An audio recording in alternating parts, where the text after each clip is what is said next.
Rothschild claimed to be Jewish. Not the nationality of a Jew, but Jew in terms of belief in God and a follower of divine revelation. But was Mr. Rothschild a moral man? Here's a man that had 5 sons, and he sent his 5 sons into 5 countries. 1 son went to England, 1 son to France, 1 to Austria, 1 to Italy, and another remained in Germany with the father. And from these sons and the money that these sons had, they worked and maneuvered and manipulated until they gained control of the central banks of England, France, Austria, Italy, and Germany. The control of these central banks went into the hands of individuals whose interests were not necessarily in harmony with the best interests of that nation. These privately owned central banks became the printer of the money and the extenders of credit of that particular nation.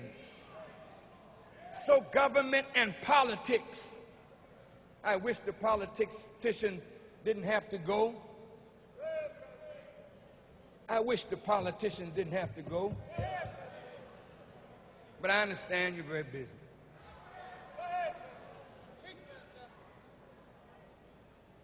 Government and politics in Europe was always controlled by the money interests.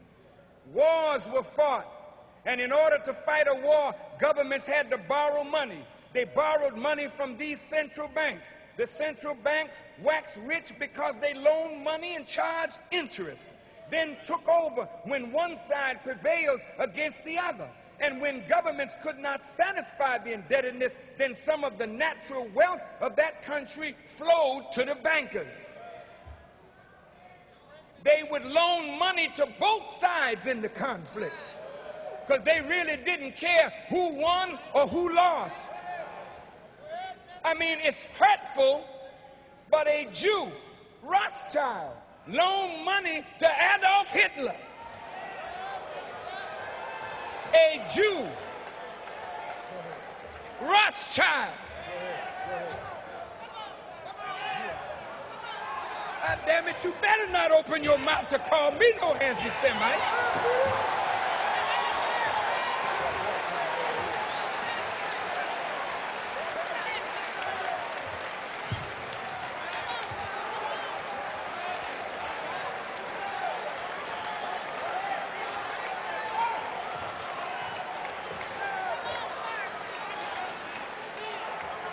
Rothschild and Paul Warburg loaned money to Hitler. Hitler killed little Jews while Rothschild and Warburg stayed in the finest hotels in Europe.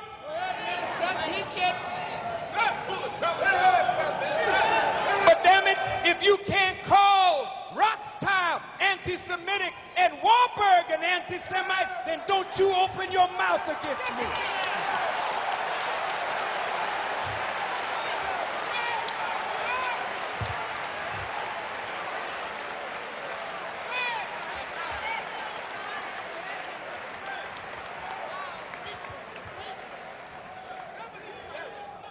In a book titled None Dare Call It Conspiracy by Gary Allen and Larry Abraham on page 45, the question is asked, where do governments get the enormous amounts of money that they need? Most, of course, comes from taxation.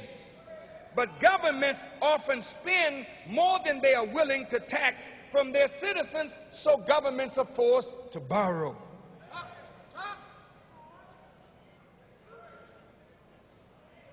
The public is led to believe that the government borrows from the people through savings bonds. Actually, only the smallest percentage of the national debt is held by individuals in this form. Most government bonds, except those owned by the government itself through its trust funds, are held by vast banking firms known as international banks. For centuries, there has been big money to be made by international bankers in financing governments and kings. Such operators, however, are faced with certain thorny problems. We know that smaller banks operate to protect themselves by taking collateral. But what kind of collateral can you get from a government or a king? The process through which one collects a debt from a government or a monarch is not a subject taught in the business schools of the universities. And most of us, never having been in the business of financing kings or governments, have not given the problem much thought. But there's a king financing business. And to those who can ensure collection, it is a lucrative business. An economics professor named Stuart Crane notes that there are two means used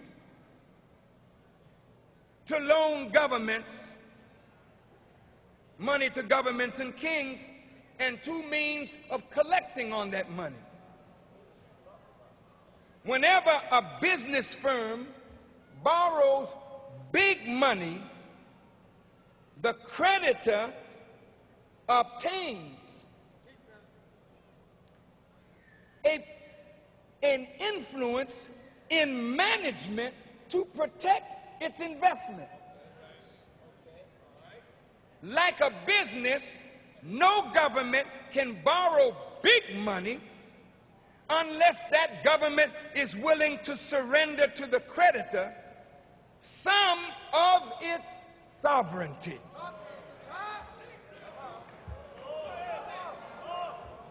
Certainly, international bankers who have loaned hundreds of billions of dollars to governments around the world command considerable influence in the policies of such governments. But the ultimate advantage, listen to this, that the creditor has over a king or a president is that if the ruler gets out of line, the banker can finance his enemy or his rival.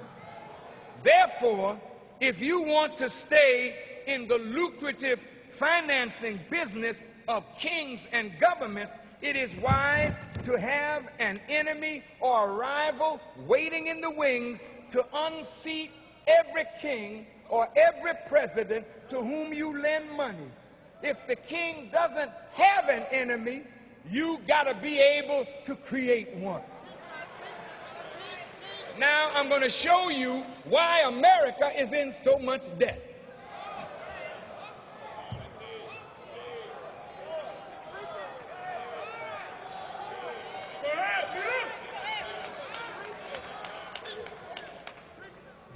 The founding fathers of this nation said they did not want private control of a central bank because to them such a bank would be the detriment of this democracy. Thomas Jefferson saw a privately owned central bank as worse than an opposing army. Thomas Jefferson wanted to keep America free from those things that led to the destruction of many nations and governments in Europe. And so a privately owned central bank was unthinkable to the founding fathers of this nation, and therefore it was written in the Constitution that only Congress should have the right to print the money and the instruments of credit. The debt of America is so great that greater hardship is now being planned by the government for the masses of the American people in order to make America solvent. Please,